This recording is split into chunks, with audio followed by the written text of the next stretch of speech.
J'aimerais exhorter quelqu'un. J'aimerais exhorter quelqu'un sur l'histoire de Thomas.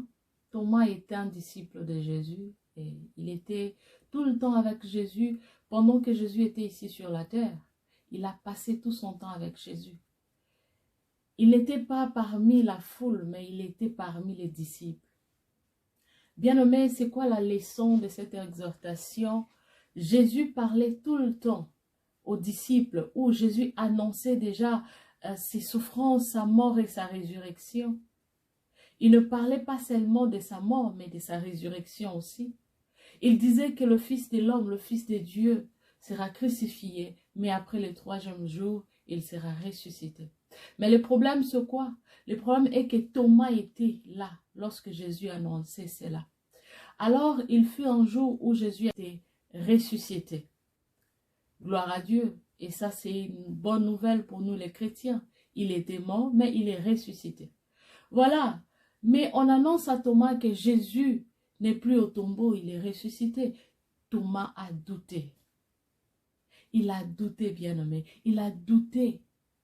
Il n'a pas pensé que Jésus les avait déjà annoncés avant même qu'il soit mort. Il a oublié que Jésus a déjà tout prophétisé sur sa mort et sa résurrection. Et en dehors de paroles de Jésus, et même les prophètes ont déjà prophétisé sur la mort et la résurrection de Jésus. Normalement, il n'allait pas être étonné que Jésus était ressuscité. Mais malheureusement, c'était le cas. Mais le problème, c'est quoi? J'aime une chose, lorsque Jésus est apparu aux disciples et il s'est apparu à Thomas, Thomas était étonné et il dit « Mon Seigneur et mon Dieu ». Il a reconnu que le Seigneur est son Dieu. Et Jésus était là, il dit « C'est parce que tu m'as vu et tu as cru ». Combien de fois le Seigneur te parle? Combien de fois les serviteurs de Dieu te parlent par des prophéties, même par la parole de Dieu, parce que la vraie prophétie, c'est la parole de Dieu. Combien de fois as-tu déjà cru à la parole de Dieu?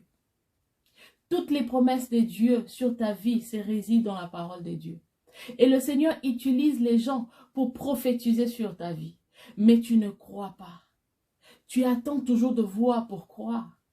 Et la chose étonnante, nous sommes déjà à la fin de cette année 2022 et beaucoup sont là toujours en train de se lamenter pour dire voilà, le Seigneur m'avait promis, le 1er janvier Dieu m'avait dit, oh le 1er janvier un pasteur m'avait dit, le 1er janvier un homme m'avait dit de la part du Seigneur, mais jusqu'à présent je ne vois pas encore les promesses de Dieu dans ma vie.